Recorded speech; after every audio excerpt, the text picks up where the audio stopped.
Start. फिलहाल सरकार ने 5वें वेतन आयोग की सिफारिशें लागू करने के निर्णय को स्थगित कर दिया है।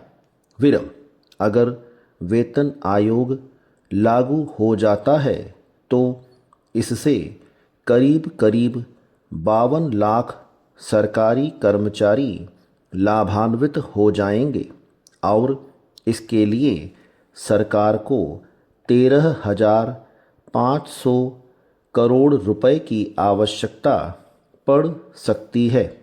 विरम, केंद्रीय सचिव ने कहा कि ये सिफारिशें लागू न करने का फैसला विभिन्न कर्मचारी संघों द्वारा इसे विसंगतिपूर्ण कहे जाने के बाद लिया गया है।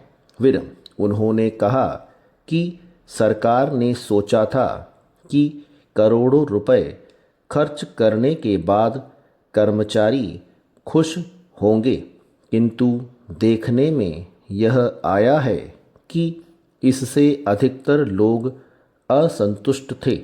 विरम, आधिकारिक सूत्रों का कहना है कि वेतन आयोग की सिफारिशों के खिलाफ विभिन्न कर्मचारी संघों द्वारा आंदोलन करने की घोषणा के कारण सरकार को मजबूरीवश यह कदम उठाना पड़ा है।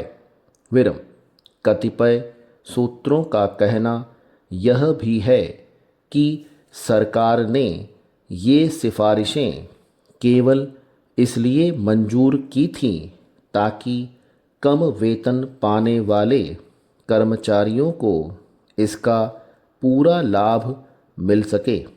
विरम, सरकारी सूत्रों का कहना है कि राज्य सरकार से राज्य शासन के कर्मचारी भी वेतन में इतनी ही वृद्धि की मांग कर रहे थे। विरम, जो संभव नहीं लगता था। विरम, सूत्रों के द्वारा यह भी पता चला है कि पूर्व में ही राज्य सरकारें अपने राजस्व का 90 से 95% कर्मचारियों के वेतन पर खर्च कर रही है।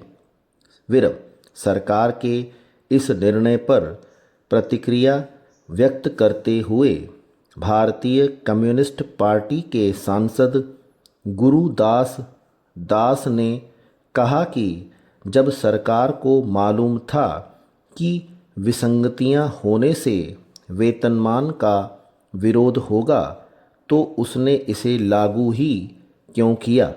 उन्हें इस बारे में पहले ही विचार करना था।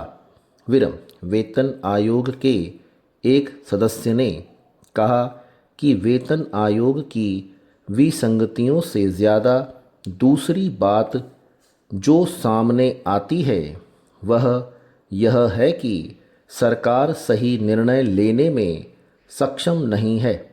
पैरा, केंद्र सरकार ने बुधवार को 7वें वेतन आयोग का कार्यकाल 4 महीने के लिए बढ़ा दिया है।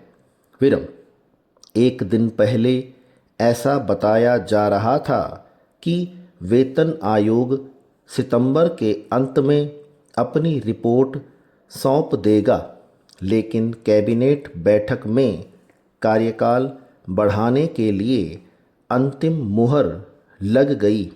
विरम, बैठक से पहले आशंका जताई जा रही थी कि आयोग का कार्यकाल 2 माह के लिए बढ़ाया जाएगा, लेकिन इसे 4 महीने तक बढ़ा दिया गया।